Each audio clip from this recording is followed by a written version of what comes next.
It accepts his wisdom. In place of our weakness, his strength. In place of our sinfulness, his righteousness. Our lives, ourselves, are already his. Faith acknowledges his ownership and accepts its blessings. Our faith does not create anything. I like to say it's his faith that created things. Our faith just receives and acknowledges that. And then she goes on to say, truth, uprightness, purity have been pointed out as the secrets of life's success. It is faith that puts us in possession of these principles. And there's more there. I encourage you to read Education 253. Thank you so very much, friends. Thank you, gentlemen, for sharing these insights with us. Oh, we had one more? All right, he's going to do this and just very quickly. Yes, sir. Faith and belief. Is there a difference between the two?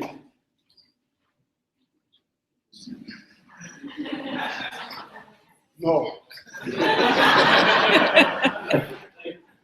Thank you very much. We'll have another chance to have an extended Q&A session on Sabbath. We are thankful for so many friends who are with us tonight. And as we prepare for our 7:30 message, I would ask for you to do me a big favor, and that is help me welcome those who are here for the first time at this Gospel Summit here tonight by turning to somebody nearby and shaking their hand warmly and giving them a big, genuine, full of faith smile. I want that plastic version, that Sabbath version, that big.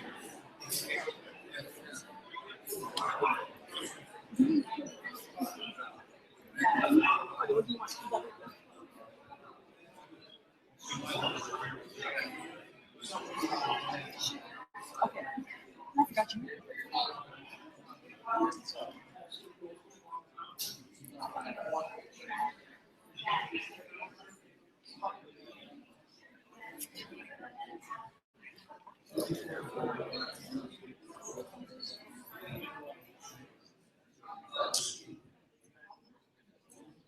Thank you, friends who traveled from near and far, for being with us tonight. We have a wonderful weekend, Friday all day, Friday night, and then a wonderful Sabbath we will get to experience together. We're grateful for God's Spirit, who even in his gentle touch has begun to fall on young and old alike. This young lady reminded me of a tragedy that took place. What did you hear that just recently took place? So, well, we've been in meetings all day. There was a shooting in Chattanooga. I don't know if anyone heard about it, but there was a gunman about my age. He was 24, and he shot 4 Marines.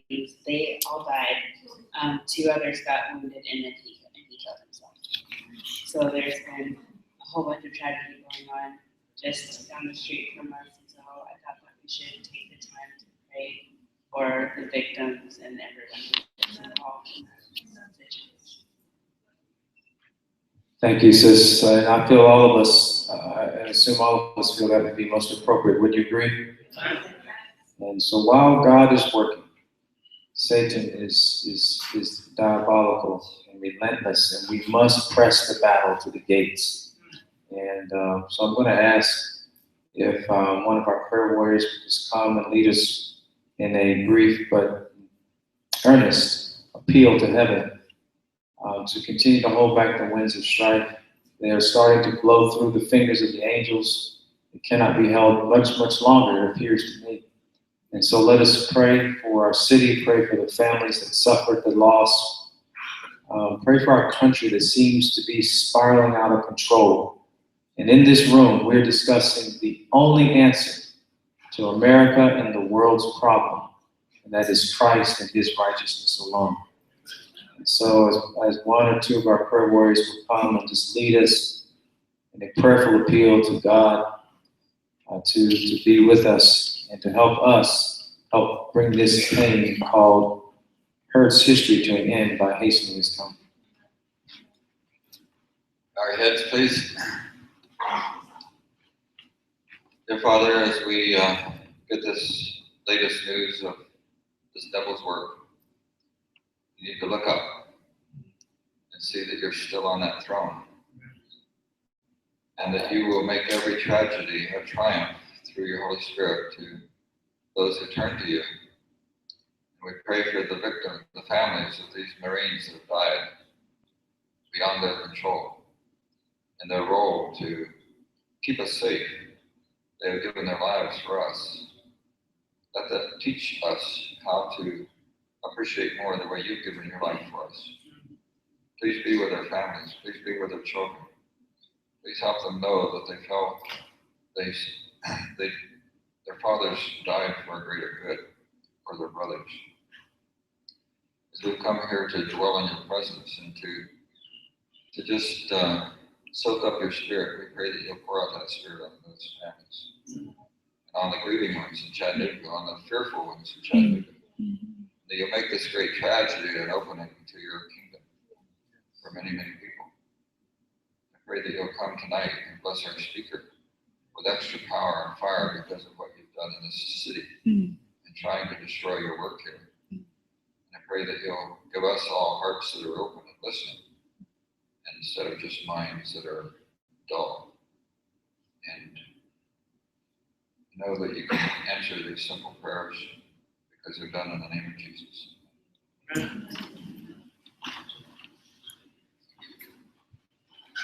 Thank you. And let's continue that spirit of supplication as we go through the evening and through the weekend. Sister Lindy's going to come and introduce our evening's speaker, and we're going to go immediately after the introduction right into the message itself, so that as to have full time to hear God's word. I want to welcome all of you this evening to this conference. I want to also draw your attention, I have one announcement before we start. There's an announcement I have regarding the program tomorrow night. If you look at that, there's actually not a question and answer tomorrow night. It's Friday night. It's very special. We are Seventh-day Adventists. And we are going to have an old-fashioned hymn sing with some of the old Advent hymns. Ellen White and James White love to sing these songs, and we have actually made copies, a little old hymn, little booklet that we're going to distribute to all of you. I want to invite every single person that's currently here to come tomorrow night at 7 o'clock. 30 minutes of rousing Advent hymn singing. James White used to walk down the aisles tapping on his Bible to get the brethren to sing more lively and faster. And so we're going to have a really super excellent time at 7 o'clock tomorrow night. Then it is my great privilege to introduce Dr. John Markovic. I think I had to twist his arm for him to come to this meeting. And some of you may wonder, this is an 1888 conference. Why are we talking about the emerging church? And for those of you who are in conferences like we are in Ohio, we have been faced by this challenge. I do believe that mischief has been made in our church, and one of the most dangerous is this emerging church concept. And Dr. Markovic is an expert as he has begun to study, and really is one of the leaders actually in this area, in studying a broader dynamic, the emerging Christianity. Dr. Markovic is from the former Yugoslavia.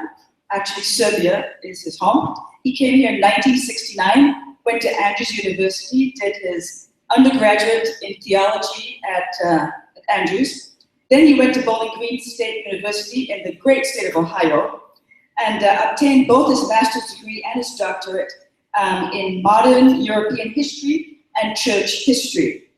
He has a very beautiful wife and two lovely children, JP, and I don't know your daughter's name, but they're both physicians. JP is actually at our institution at Kettering Medical Center, and he's one of our residents, an excellent resident, excellent physician, and he's very proud of his children. So let's give Dr. Markovic a very warm welcome.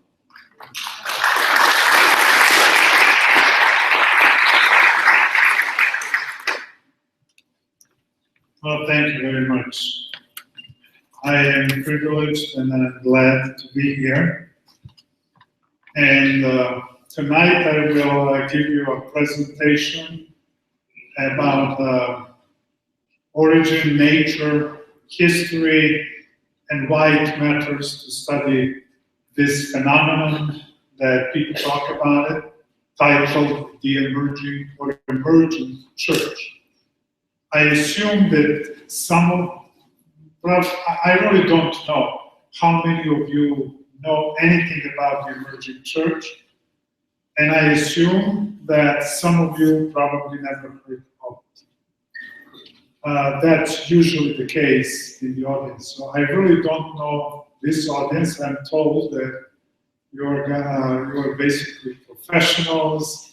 Some of you are involved, former pastors, but you're basically professionals. So if you are of that kind of audience, then you probably are aware of the emerging church. Phenomenon that began approximately around 2000. That means it is at that time that it becomes public. However, no movement in history appeared just out of blue, just like that. There is always, if you want to call it a doctrine, a theology, ideology. There has to be something prior to it in order to create a movement. And so, let me share with you what I have discovered so far.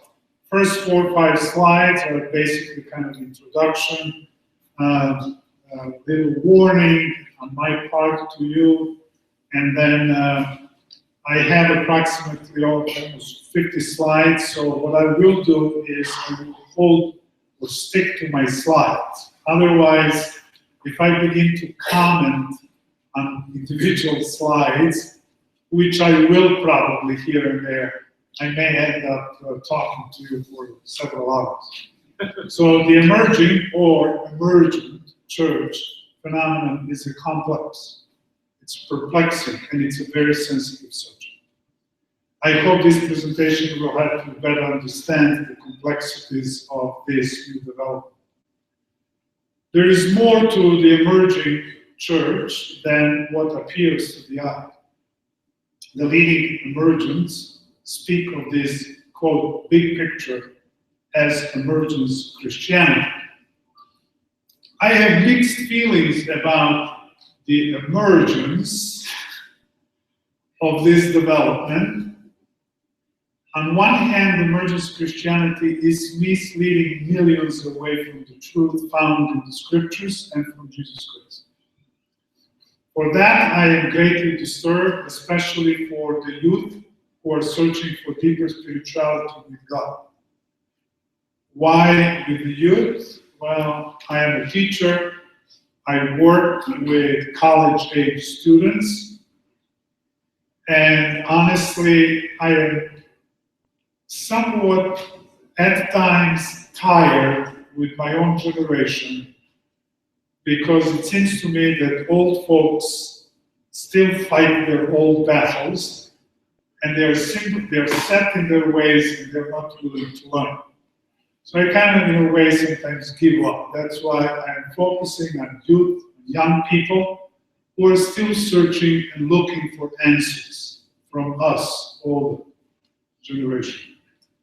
This generation, that means the age in which we live. Now I'm talking about everyone, older, younger, but this generation, we who are alive, is tired of old cliches and sterile religion. And we have to be fully aware of that development. On the other hand, the emergents are raising issues and posing challenges that are forcing the people, be they evangelicals, Catholics, even atheists, including us Seventh-day Adventists, forcing us to re-examine beliefs and practices, and many among all of these people, go back to the scriptures. For those reasons, I'm thankful to the emergence for bringing the issues to the table. But there is still more to the emergence Christianity than this. A note on this slide, you will be surprised what's going out there. We Seventh-day Adventists, sometimes operate in this thinking like we have the truth and the others need to hear from us, otherwise they'll be lost.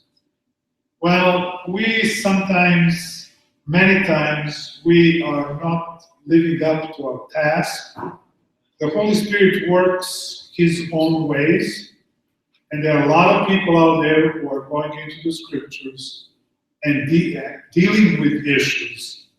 And so we may be surprised one of these days when, and I believe what is happening right now, that many from within our ranks will leave the church to create room for the others to come in. The emergents are fine people if you meet with them, pleasant to be around. Many among them are earnestly seeking to a better world. They are engaged in fighting abuse, prejudices, racism, exploitation of both the humans and the environment, and doctrines that do not make sense. You may be surprised. The emergents reject the doctrine of eternal burning hell. Many run programs for the poor, ostracized, oppressed, addicted, forgotten by society, even forgotten by Christians. So I am not talking necessarily against the people. In my presentation, I'm focusing on individuals, on ideas and concepts and ideologies. In other words, emergent Christianity must not be ignored. People who believe the emergent church is a passing phenomenon, and I've heard this. Some of our people are saying, oh, this is just passing. In about 10 years maybe, so we'll be talking about something else. They are mistaken. The label may change. We may not call this phenomenon the emergent church. We may call it something different. But the heart of the matter, the core of what is going on, it will not go away. The main target is the mainline Protestantism. The emergents rarely, if ever, criticize Catholic, Orthodox, or Pentecostal Christianity.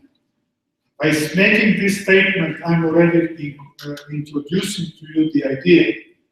Remember, don't ever forget, there are several kinds of Christianities. We often talk about, we use the term Christianity, and we often identify as I am Christian, and I even heard people who say, I'm first Christian, then Seventh-day Adventist. When people make these comments, they're really not, they don't know what they're talking about. You have to make sure, what do you mean by Christian? I have found out also in my professional meetings, when I meet with people who are not Adventists, and within a short time, whether by lunch, as we eat lunch together, so as we speak, they find out that I'm some kind of a Christian. And people would ask me, oh, you're a Christian. And I discovered I find kind of play games with it, but I'm actually trying to look for ways to open the doors. So I would tell them, well, I am and I'm not. Which immediately now says, oh, what do you mean? Either you are or you're not. Which gives me an opening, and I would tell them, well, if I told you no, then I would be lying. If I tell you yes, you would immediately put me in the pigeonhole of your own, what Christianity for you is, and the conversation will be over. And most likely you will not know who I am. So let me tell you what I believe. And then in about a half a dozen of bullet points, just simply tell them I believe this, this, this, this. And at that point, they'll look at me and say, I never heard of that. What is that? And then you can tell them, well, I'm a Christian, but Seventh-day Adventist Christian. So you see, there are different kinds of Christianities. And I'm telling you this because you should know emergent Christianity is a new kind of Christianity. As you share with others what you're going to learn today, please do not misconstrue or misuse. Do not use my statements in divisive manner against those in whom you believe you have detected emerging ideals and concepts. We should not engage in witch hunt, but we need to recognize the language of the master seducer. One person asked me once, wait a minute, you were talking about, it sounds to me like conspiracies. And people don't like to go into conspiracies. You probably heard people say, well, those are conspiracy theories and so on. I myself don't believe in conspiracy theories, but I do believe in conspiracies. Every organization, every institution has its master plan. We do. Much of that plan is revealed, much of that is not. People pursue their goals. And if you're not aware of that, well then, sooner or later you'll wake up to it. We should not engage in witch hunting, but we need to recognize the language of the master seducer. When the person asks me, are you talking about there is somebody who is a master seducer? I say, yes, there is. Now, I, as an academic, cannot bring it into my footnotes, but that's it. The Leadership Network, which is a national organization within North American evangelicalism, in existence since 1984 under the leadership of Bob Whitford, with an objective to work with those who are not afraid to introduce innovation in the life of the churches, established the Young Leaders Network to address the problem of a large exodus of young adults from institutional churches. In 1997, it hired 30 years old Doug Pedrick to head it. On June 21, 2001, over a conference phone call, a group of so-called homeless, which means they claim that they have no denominational affiliation at the time, group of these pastors, theologians, Doug Pedrick, Tony Jones, Brian McLaren, Tim Kill, Chris Shea, Tim Conter, Brett Cecil, and few others, were pondering over how to call themselves. They settled on the emerging church. Now, note that in the years past, they have been tagged with, quote, the emerging leaders or the emerging church. When I found out about that, then I said, okay, so they did not invent the term the emerging church. That idea that there is such a thing as the emerging church existed before, which put me on the hunt to find out where does it come from. So let me now share with you the major characteristics of the emerging church. You probably heard that statement. Emerging church is like trying to explain the emerging church is trying to nail gel to the wall. It's difficult. Well, it is true, and you'll see why. But at the same time, there are some major characteristics. And once we identify them, then we can handle it. Okay? Number one, remember, and this is essential. You need to remember this anytime, every time you talk about emerging church or emerging Christianity. It is not a new denomination. It does not aim to become yet another church on the block. It is rather a new way of doing Christianity. The emergents are matter of fact, they are afraid that some of them may be tempted to move toward organizing themselves. The emergents like to see themselves as emerging conversation. People often forget this fact because it is difficult to focus on inconspicuous, invisible entity. The emergents emphasize what society is undergoing as a major worldview shift since the 1960s. Now, in all areas of academic disciplines, academics are aware that something begins to change in society at a fundamental level after World War II, but not immediately after the war, it begins approximately there in the 1960s. That's well known. Emergents are not telling us anything new, but they are proud and they are emphasizing and they claim that they are part of that worldview shift. So I'm writing them the emerging church, but I'm also writing a book on worldview concept itself and trying to explain, elaborate what is this meaning and what is the meaning of it. And in the nutshell, emergence Christianity is a new worldview, which is coming out, emerging, it's becoming, it's overtaking society. Excuse me. This is crucial in understanding the nature of the emerging church. It is also crucial for the future of the Seventh-day Adventist movement.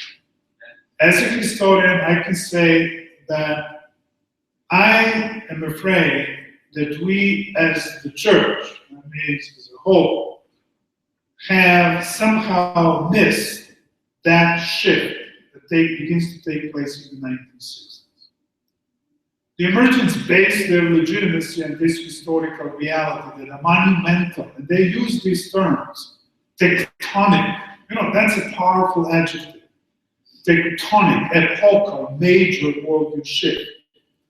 That a major paradigm shift, some talk about a cultural shift, has been taking place in the aftermath of the Second World War, is well recognized by historians. The emergents reject the idea that there are absolute norms and values which are applicable to or binding on all humans irrespective of culture and time. This is a typical postmodern, or you can say principle or notion or claim made by contemporary society. You hear this all the time.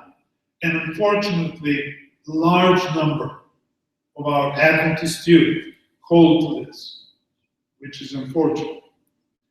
No narrative dominates, and I assume meta-narrative means a narrative that overarches and dominates all other narratives. So if I were to ask you what is a Seventh-day Adventist meta-narrative, you should tell me great countries, okay? They would say no meta-narrative fully explains reality, and no meta-narrative provides answers to the fundamental questions of life for all humans. So, the question is, what do you say? They would also say, for example, this is a big issue for emergence, how to handle the scriptures. They will always tell you, the emergents will always tell you, the Bible is inspired word of God. They will not argue with you on that. What they will tell you is that we who live in our age are facing certain issues that the Bible simply does not have answers for.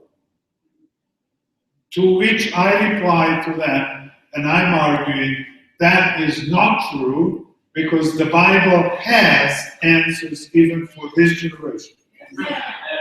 The difference is, the Bible gives answers to fundamental questions of life, not necessarily to the mundane, ordinary questions of life. So we have to now distinguish what are fundamental questions of life. And I deal with that when I speak about worldview concept. The emergents are by nature ecumenical. To be an emergent without being ecumenical is impossible. It is by the very nature of who they are, what they hold and believe, that they are ecumenical. The two ideas are inseparable, and the emergents insist on inclusiveness, and they are very strong critics of exclusiveness. Now, we Seventh-day Adventists are by nature afraid of ecumenicalism and ecumenical unity. And my question to you guys is, why are we? So if you ask an average Seventh-day Adventist why shouldn't we be part of ecumenical unity, we immediately go into something like, well, as soon as they unite, they will introduce something, or they will begin to persecute us. I don't think that that is a wise answer, and I don't think that we should worry about that. It comes out like we are afraid, and we would rather have this unity just for the sake that we are not persecuted. So it doesn't give us a right picture. It doesn't give a correct picture of what gospel is to the world.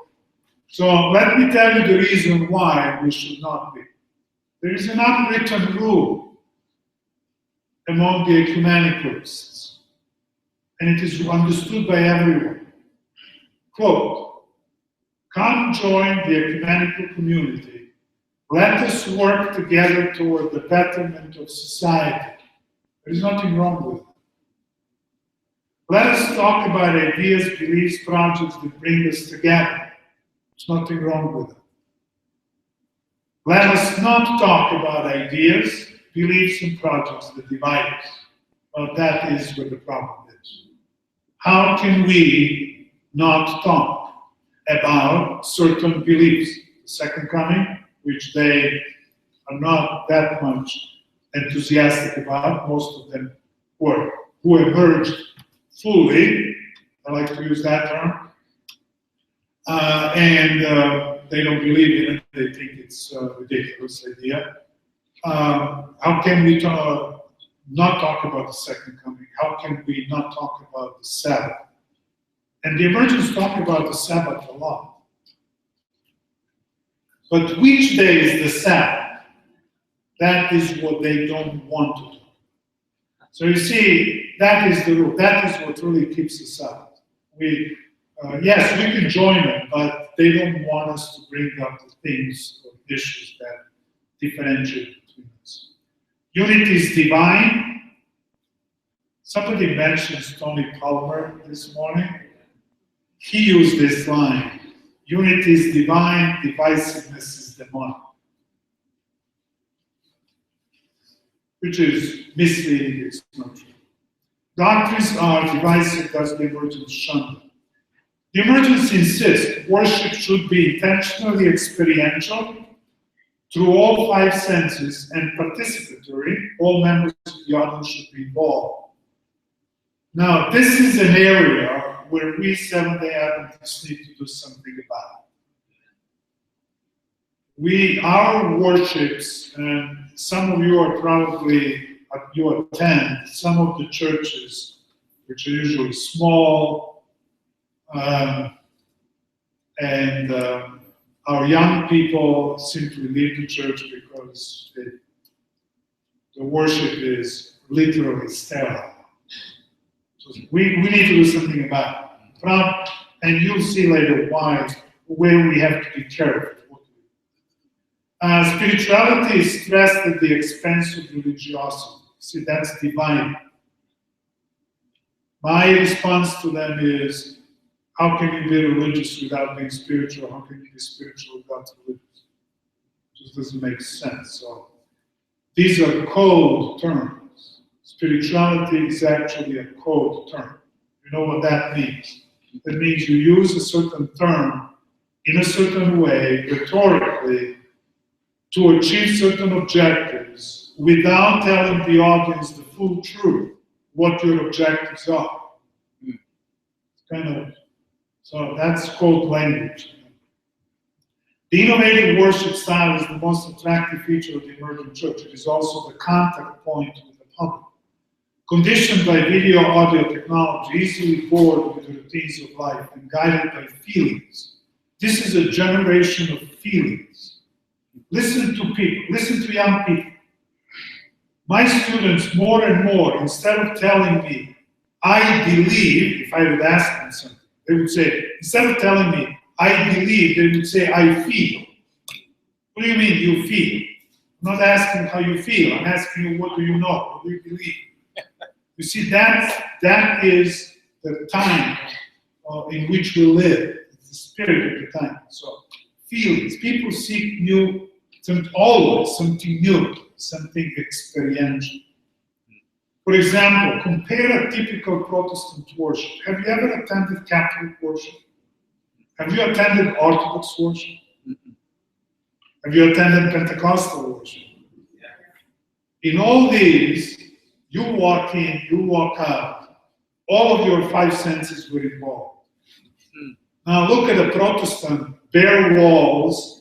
We have a prayer, we have a song, we have a prayer, we collect offerings, give assignments, then we have a lecture, which most of the time our sermons are lectures. We have a prayer, we walk out. So we have a class instead of worship. So we have to work on these things, but we have to be careful what else we do. So the typical anti-Protestant type sermon are discarded. That happened during the Reformation. You have to understand the historical context. At the time, the Protestant did that because, first of all, they stripped the walls of images because they don't want to be idolaters. And then they introduced the sermon because that was instruction to teach the people the truth, which was lost. And that's how we have typical Protestant worship, which we Seventh-day Adventists inherited. I'm looking toward the day that a number of my colleagues, when we Adventists will take it seriously and begin to create type of worship that reflects our Adventist teachings. That means we have to modify something into something. Okay, Dan Kimball, that's another emergent, well-known, recognized as a leader in the emergent church, says, quote, many of the very things that we removed from our churches, he's thinking about the images, the icons, the Eucharist and all that, because they were stumbling blocks to seekers in previous generations, he's talking about the early Protestants, are now the very things that are attractive to emerging generations. And that is taking place. Now, this is a big one. Theistic evolutionism defines emergent theology and provides all assumptions and presuppositions to the fundamental questions of life. In other words, theistic evolutionism is a decisive factor in the making of the emerging worldview. And I don't have time to go and explain to you what is worldview, but notice this. Now, I assume that you understand what theistic evolutionism is. Anyone doesn't, raise your hand. I have a half a dozen of people. Okay, those of you who are not sure, do you understand what evolutionism is? Evolutionism is a theory created by, not created, but articulated by Charles Darwin. It already existed prior to Darwin, which argues that everything that exists came through evolutionary process over a long period of time, of billions of years, and it was that process, evolutionary process, was driven by the principle of natural selection. Theistic evolutionism is that it accepts all that, except that it throws out that principle of natural selection and introduces the idea that divine force or God himself or intelligent design or whatever you want to call it, that means something supernatural, was part of that evolutionary process and it was driving that evolutionary process. Therefore, it's a blend of theistic Christian, basically, but it doesn't have to be Christian. That means blend of that there is supernatural and evolutionary theory putting together. That is theistic evolutionism. The emergent worldview defined by theistic evolutionism dictates the vision of history and shapes a radically different philosophy of history. This is in direct conflict with the biblical worldview and the Seventh-day Adventist philosophy of history, which, by the way, I am not sure we have developed.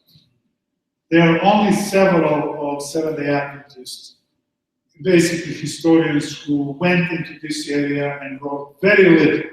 Probably count on my one hand articles in a couple of books in attempt to do. We have to do something more about it. The emerging worldview defines by theistic evolution engagement in social activism. Emergents are very strong on the making of the kingdom of God here and now. They believe that God gave us, Jesus gave us, a task to build the kingdom of God here and now. This is it. There is no such a thing as waiting for something like a second coming, and because most of them have a very difficult time accepting that God will destroy the entire human race. Okay?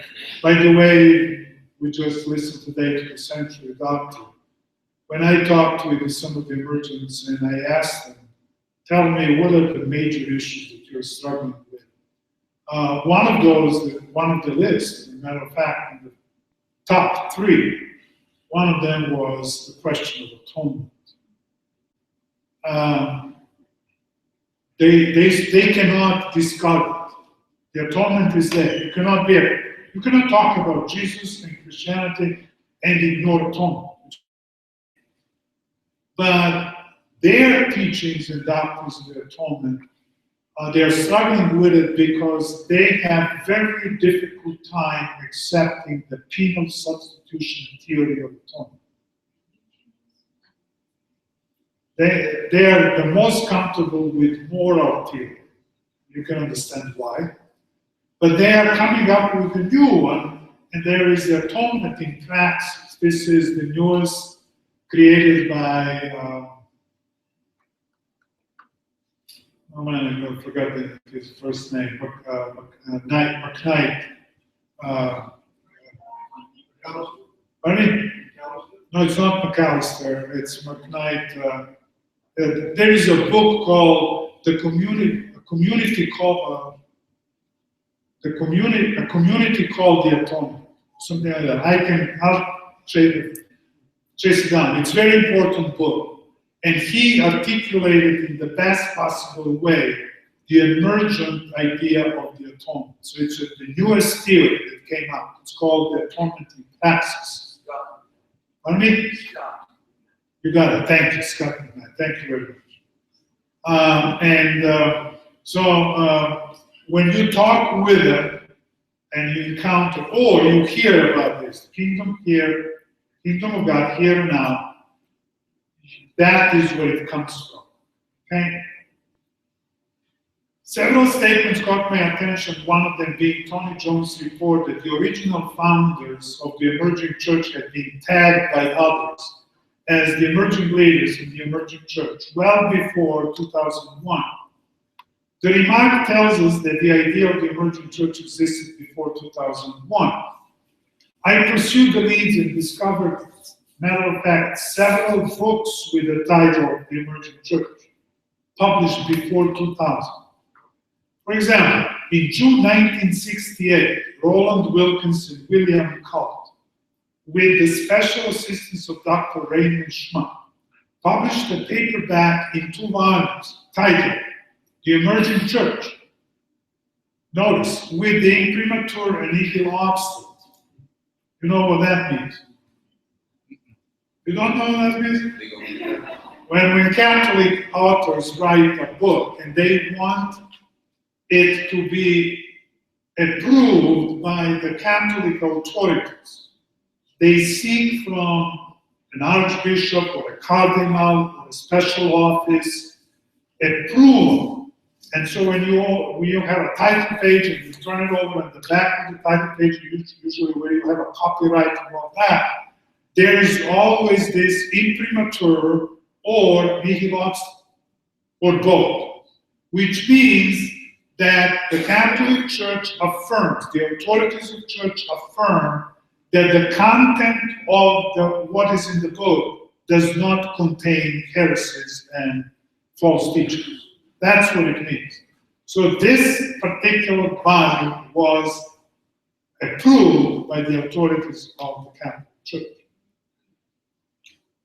2 years later, in 1970, found The Emerging Church by Bruce Larson and Ralph Osborne. These are two Presbyterian pastors.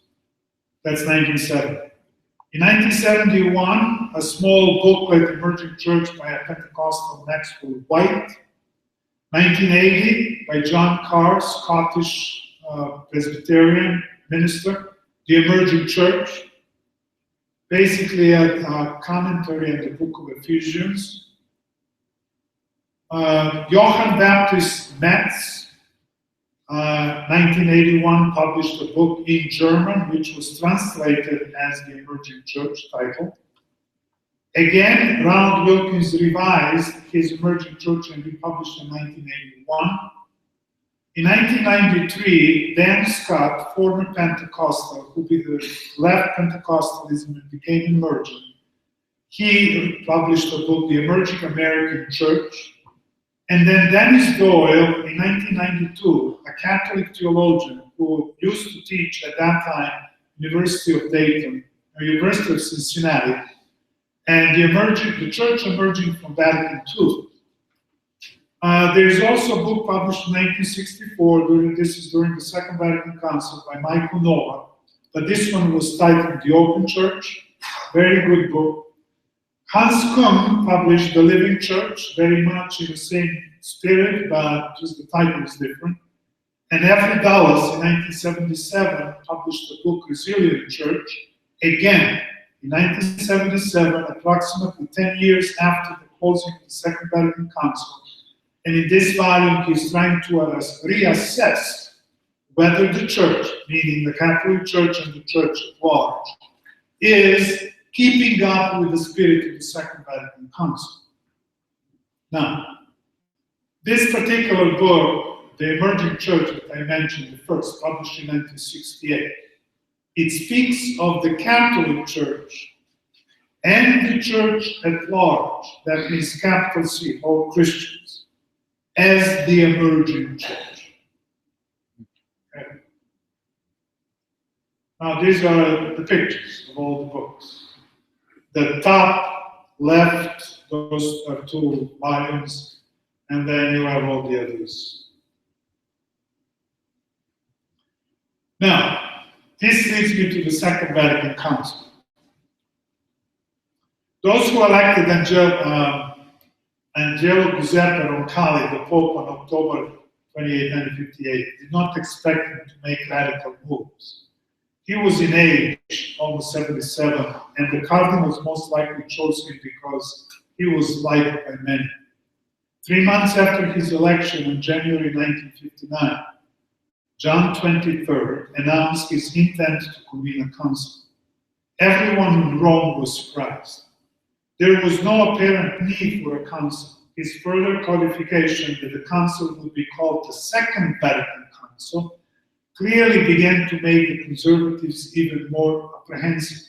It meant that he will not continue Vatican I, which was abruptly cut short back in 1870. Not only why, but the Vatican clerics were wondering what was the council supposed to do. In his announcement on January 25, 1959, John XXIII spoke of two aims. Now listen carefully to what he's saying. What are his aims for this council? Number one, to promote, quote, the enlightenment, edification, and joy of the entire Christian people, end of it. Number two, to extend, quote, a renewed cordial invitation to the faithful of the separated communities to participate. Notice he's not using the word to return. To participate with us in this quest for unity and grace for which so many souls long in all parts of the world. Now, put yourself in the 1960s. I remember some of you here were not even born, not living. Place yourself in those days. And even today, if you were to read this in the papers, you'd probably read it and just go, think it's it's not that significant. This is the spirit of the Second Vatican Council. It's extremely important what happened at the council. John 23rd appointed preparatory commissions to prepare the documents for the discussion. Members of the commissions, there were approximately 10 or 12 commissions, like committees. Members of the commissions were aided by the experts, Latin parity. 484 such parity had been appointed by either John 23rd or his successor Paul VI, because the Pope died within a year of the beginning of the council. The preparations for the council were massive, like never in the history of the previous councils. There were 20 councils, ecumenical councils in the history of the church, starting with Council of Nicaea, 321. The Vatican II is the 21st. All previous councils were convened or called into session to deal with crisis that the church was going through. This was not the case. And never massive preparations were prepared for this, for any of the councils like it was for this. Preparations took 2.5 years. Once in the council, now imagine this. Once, let me just say this. Okay. Let me read this. From the beginning, it was clear that there would be battles over the control of the council. As one document after the other was getting approval to the vote of the council, it was becoming clear that the conservatives, led by Cardinal Ottaviani, were losing the battle. The progressive voices were carrying the day, but not to the extent to claim total victory. What the Pope has done is he gave Ottaviani responsibility to put the commissions together and to prepare the documents. But he appointed an expert, a parity, to each of the councils, to each of the commissions. But these experts, theologians, experts, had no right to vote in this committee as they were preparing the document. And so each committee or commission was responsible for certain issues that they, Ottaviani, conservative, wanted to discuss at the council. Now, the council as a whole has over 2,500 members from all over the world.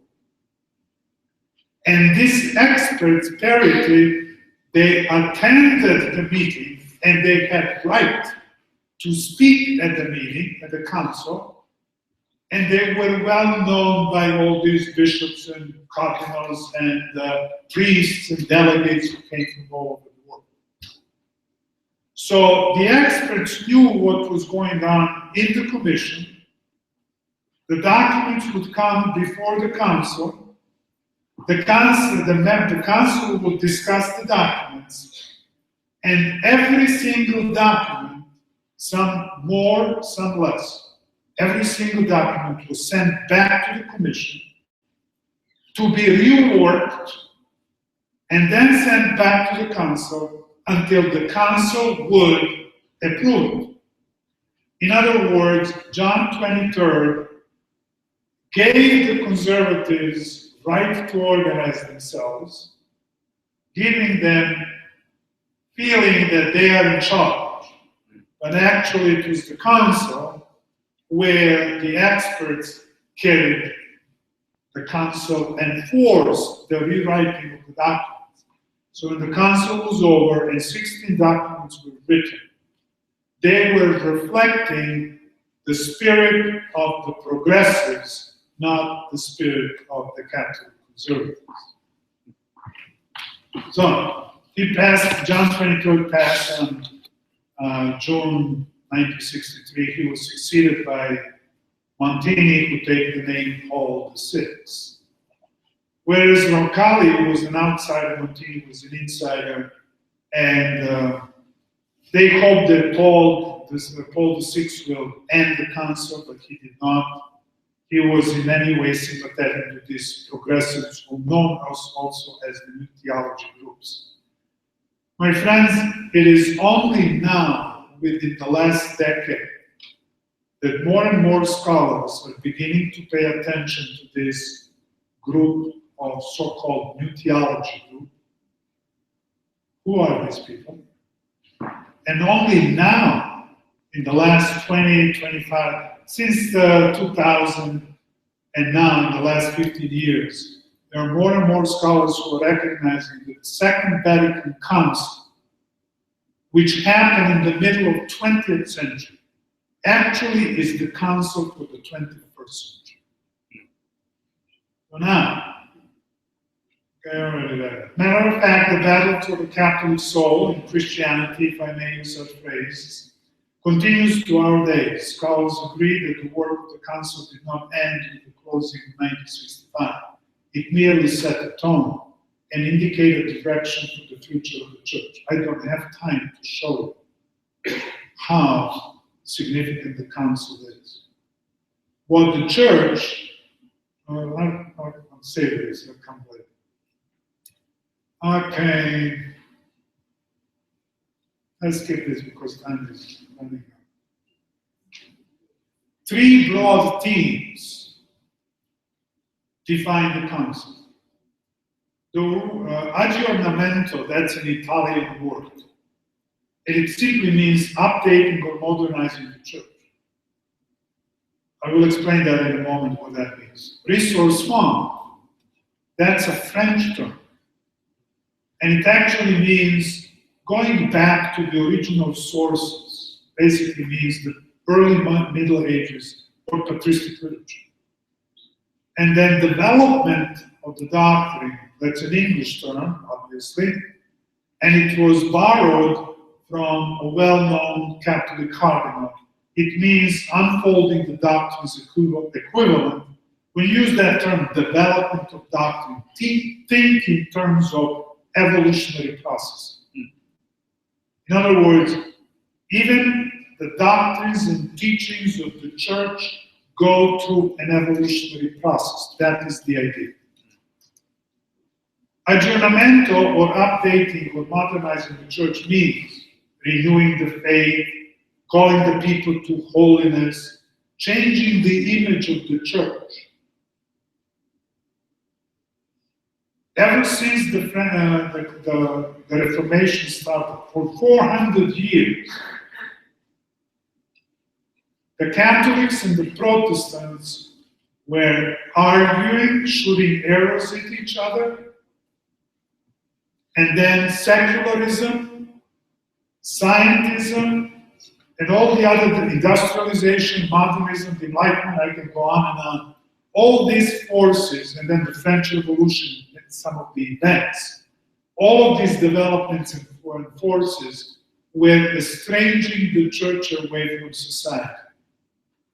By the middle of the 20th century, some of these progressive Catholic theologians recognized church needs to do something in order to reconnect with society. That is what aggiornamento means. It means to extend a renewal cordial invitation to the faithful of the separated communities. We already read that. I don't have time to share with you the details of what happened. And I'm not making this up. It is Catholic theologians. There are books written about what happened in the Second Vatican Council, written by Catholic theologians, Jesuits themselves, who are saying what happened. And I'm just paraphrasing, giving it to you. It is the language and the attitude that change. The church does not speak anymore from magisterial position, does not speak anymore as one who teaches and condemns and claims to have the truth. The church now offers itself to the world to serve and to lead. And it does not tell anymore the others, that means the Protestants and the others, who is right, who is wrong, and why you guys are wrong, and we are right, and you have to return. No. Now the church is saying, we are not going to argue with you who is right and who is wrong. That's not important. The church, the church says, the council says, we want to pray with you.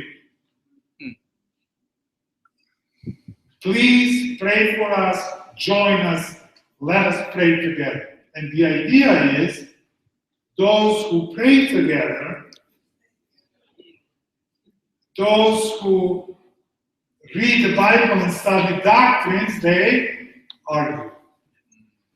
And they would say, we argued, and look what we've done. We're killing each other. We had wars with each other. It's a very clever way of blaming all the evils on the Protestant Reformation.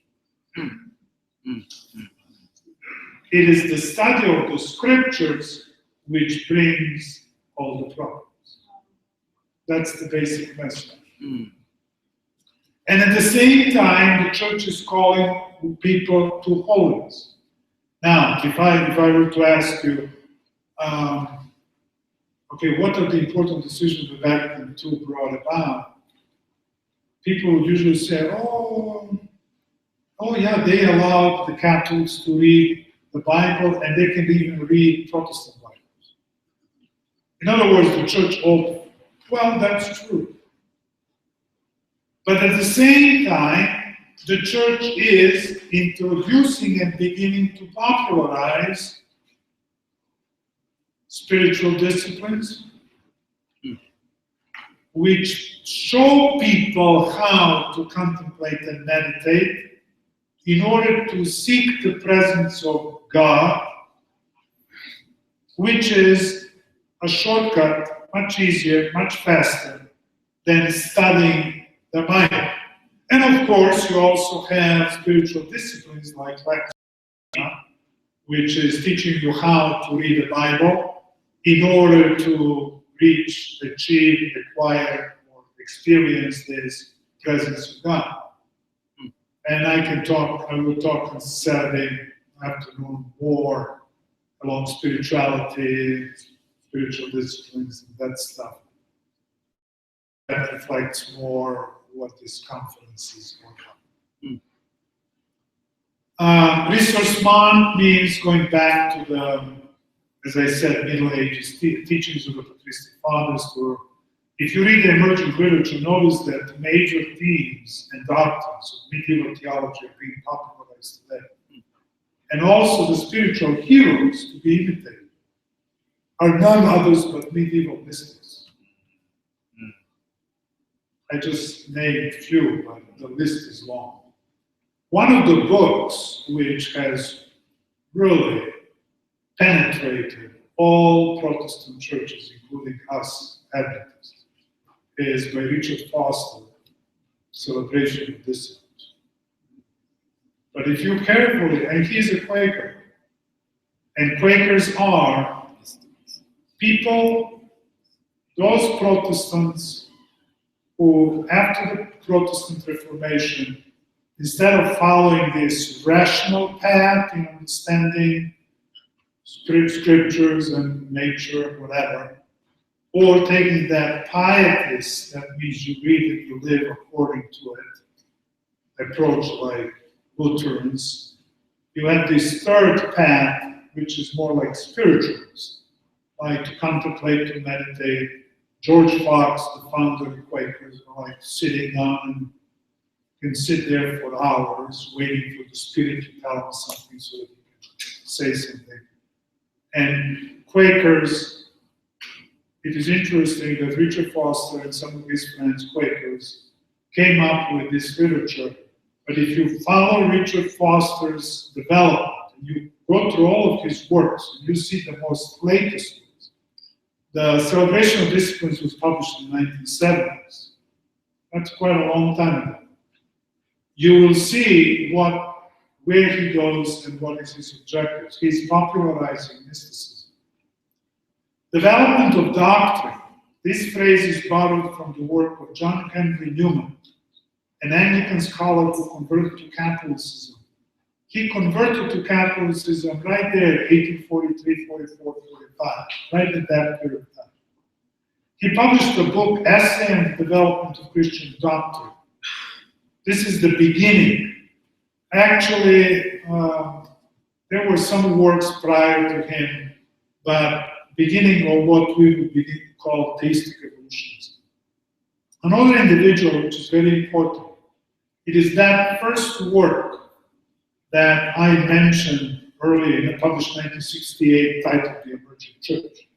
That work directly attributes the changes of the emerging church, or changes within the church, and the Catholic Church, attributes it to Pierre Teilhard de Chardin. Now, Pierre Teilhard de Chardin died in 1955. He was born, I believe, before 1890s, 1840, somewhere there. You will see the date soon. And he's another important Catholic theologian, but he's also a scientist. Those of you who are in sciences, you should know him. He is a well-known paleontologist, and he spent almost about 20-some years in China. And he is connected, if you heard of that so-called the Beijing Man discovered, which is one of the links in the evolutionary process. Teilhard de Chardin was part of that team. Teilhard was both a renowned scientist and a Jesuit priest. He combined together the evolutionary theory and the idea that God is the creator of the universe. In contrast to Charles Darwin, who argued that evolutionary process is driven by the principle of natural selection, Teilhard argued that the evolutionary process is driven by the principle of emergence. It is the authors of that book of 1968, published in 1968, who make an interesting statement. Now, listen to this. What Augustine was for medieval Catholic theology, and what Thomas Aquinas was for modern Catholic theology, that is what Pierre Teilhard de Chardin is for our contemporary theology. Wow. You put Teilhard to that level of Augustine, Aquinas, Teilhard. That is quite recognition. His ideas rapidly permeated the Jesuit France and the intellectual Europe after 1945, which can be seen in the fact that in post-war Paris, now you heard of Jean-Paul Sartre, well-known philosopher, one of the fathers of existentialism. After 1945, and during 45, late 1940s, Teilhard and Jean-Paul Sartre were the two most sought-after lecturers. Kofi Annan, on the significance he attended in 2005, if you did not know, there is an American Teilhard Association. He spoke at that meeting and he said the following: finally, I'm convinced that Pierre Teilhard de Chardin is a thinker for 21st century. Look at this. When Harper and Collins conducted the recent survey, this was probably about 7, 8, 10 years ago, of the 100 most important spiritual books of the 20th century, The Phenomenon of Man, upper right corner is the picture. That's the book published, written by Teilhard de Chardin. That's how influential this guy is. I just recently came a book, retired Pope Benedict XVI published a book several years ago in which he directly credits and thanks. He credits what has been achieved at the Second Vatican Council to Pierre Teilhard de Chardin. I just recently purchased a book because it was brought to my attention. It is written by a German scholar back in the 1970s. Extensive, detailed, technical work It has not been translated in English. I have it in German, original copy, in which he directly connects and discusses the influence and of the work of Teilhard de Chardin on the decision of the Second Vatican Council. The phenomenon I am going to read to you from, and this is probably going to end up, this will be closing statement. You probably heard of the World Council of Churches. The World Council of Churches every year has meetings in which scholars from all over the world, they are given in advance topics, and so they write papers, they come together, they read those papers, and they are finally published. So every year there is a book published, and it's always called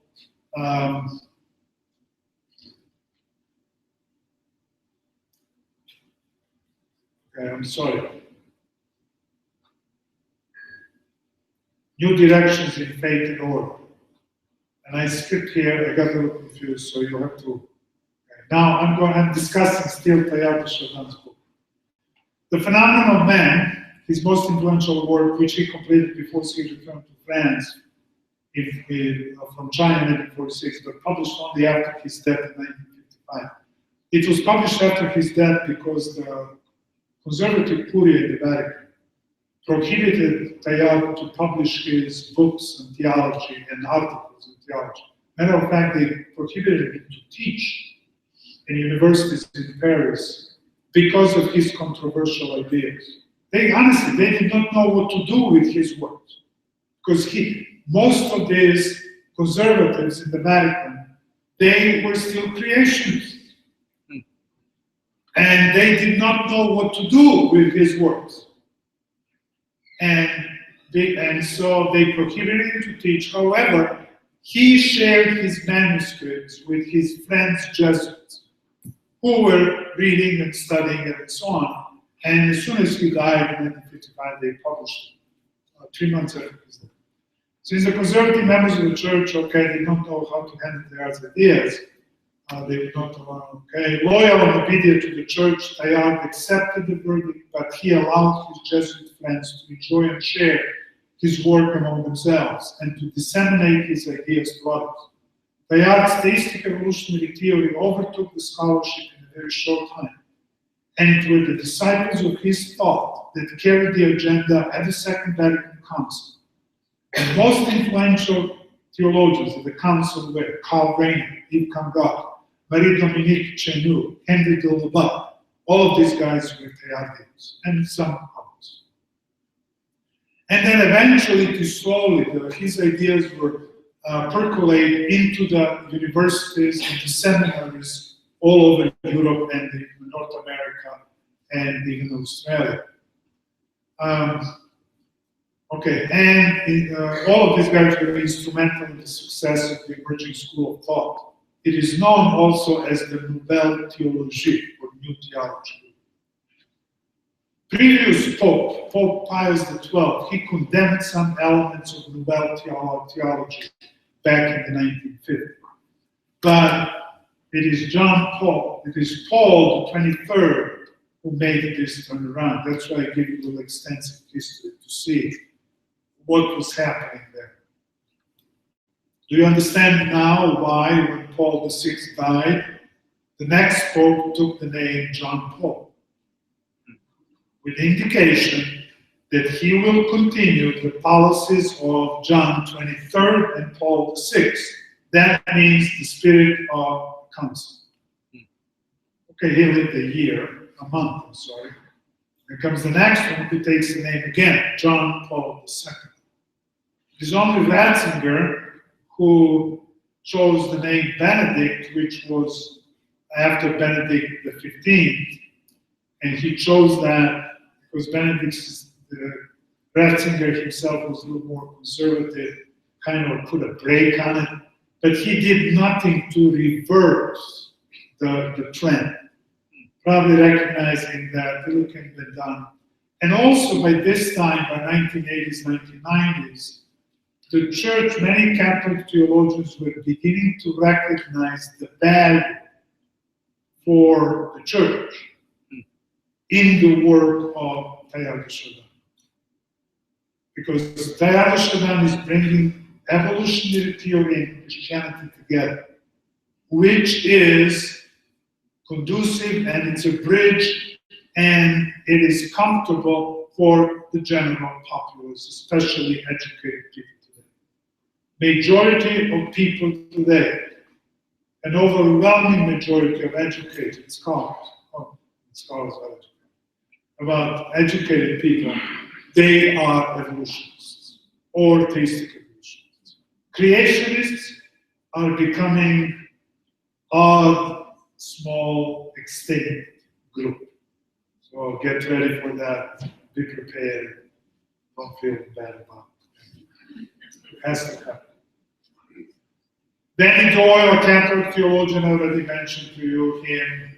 He said that Chardin, a Jesuit priest and paleontologist, best known for his attempt to reconcile evolution theory and Christianity, envisioned the church as a progressive society intended to function as a spearhead of evolution. Do you see that, what he's talking about? This is the barrier.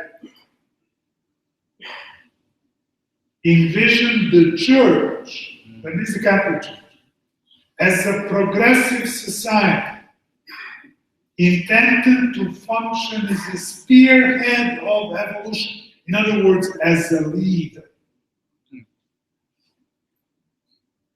And the church, the Catholic Church, never denounced its leading role.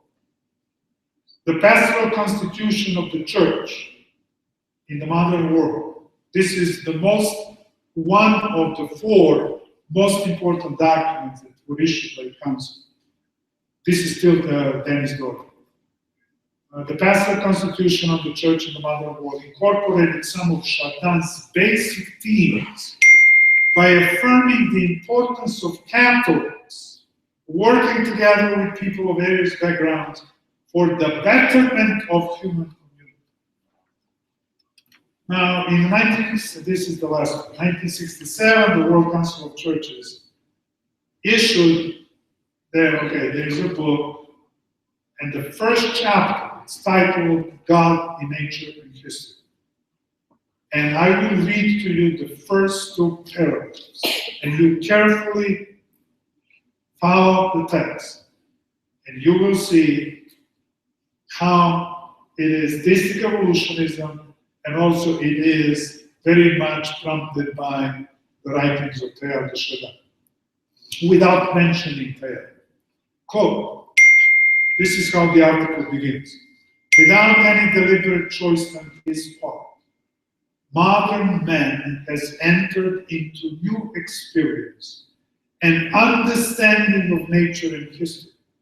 For many centuries, there was a general tendency to consider non-human nature as an entirely earthbound, static reality. We Adventists do. You see, a stone is a stone. A tree is a tree. We are not animating matter. And this is what they're saying, to consider non-human nature as an entirely earthbound, static reality. This planet being conceived as the stage for the drama of human life. In European culture, history was thought of as covering a short period of but a few thousand years, and also as a basically static reality, within which fall, incarnation, and consummation were seen as the three incidents of which the second and the third aim at the restoration of a supposedly perfect beginning. This worldview underwent a gradual disintegration in the period succeeding the Renaissance. They go back, and there's some truth. There's gradual change. This process speeded up about 1850.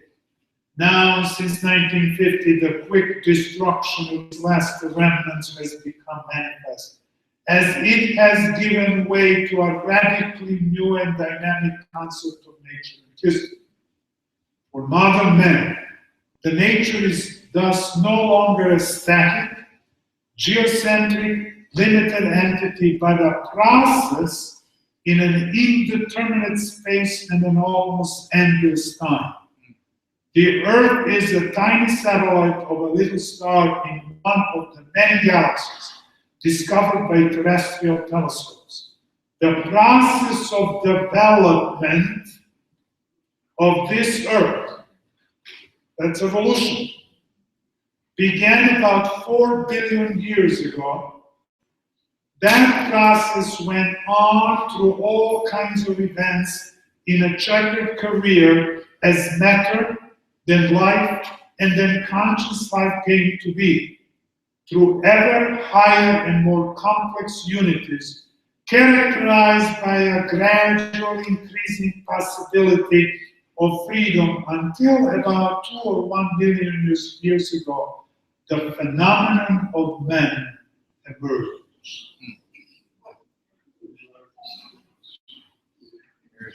No, focus on the phenomenon of man. The evolutionary theory. Now, that's the end for tonight.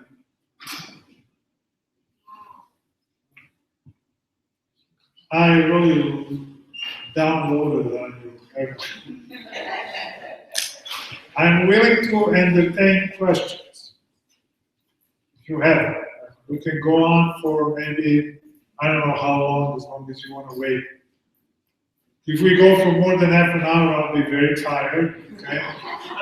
You can see that this is exhausting as I speak.